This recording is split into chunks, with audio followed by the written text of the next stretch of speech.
has moved out, but will we see any lingering effects? We should be fine tomorrow. Actually, pretty warm for the marathon. Usually every year it's really cold, and you like that as a runner, but for the spectators, it's not going to be bad tomorrow. Temperatures are going to be nice and mild as Nicole moves away.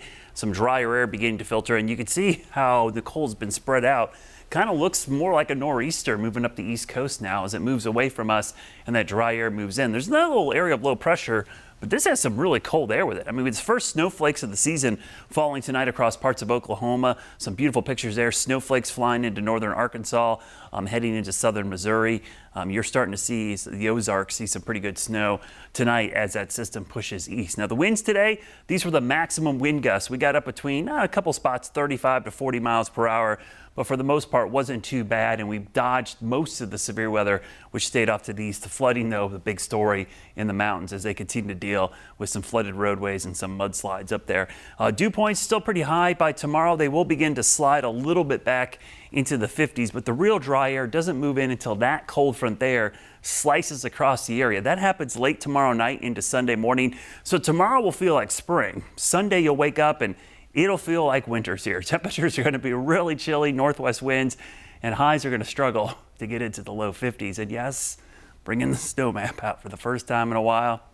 There's a touch of snow that could develop on those northwest facing slopes near the Tennessee line on Sunday morning, and that might be the first of a couple chances of snow. It's been really warm, and we're off to the 5th warmest start on record for the month of November, and it's been really mild for the last 7 days. So this flip in the pattern is going to feel even more dramatic. Here's the futurecast temperatures tonight. Not much of a cool down. Tomorrow, pretty mild afternoon. So for the marathon, for all the outdoor activities, Saturday's a great day to be outside. Sunday won't be bad either. It's just going to be much, much colder with 20s and 30s in the morning. The afternoon highs struggle to get into the low 50s, so it'll be a huge flip. In some cases, 20 degrees colder for Sunday. And then Monday morning, we wake up to chilly temperatures, and it doesn't warm up much on Monday either. In fact, the pattern gets colder and colder as the jet streams both dip over the eastern U.S., and we see a lot of cold air spilling into the eastern U.S. and the central U.S.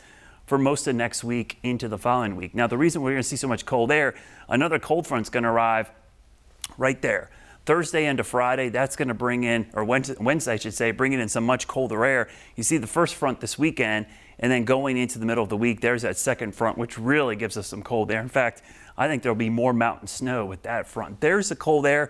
Below average temperatures pretty much for all of the lower 48 except for southern Florida, and some areas well below average. So this is a huge flip in the pattern from what we just came out of in the last really week and a half or so, the start of November. So the weekend forecast, Saturday, looking at temperatures in the 70s, and then look at that only in the low 50s, so a 20-degree drop from day to day. Here's a look at the 7-day forecast first. Look how cool it is next week. Average high 64 right now. We're going to be about 5-10 degrees below that most of next week. A couple days will only be in the upper 40s, and the morning lows in the 30s next week, so really cold air. Wow. Okay, thank you, Brad.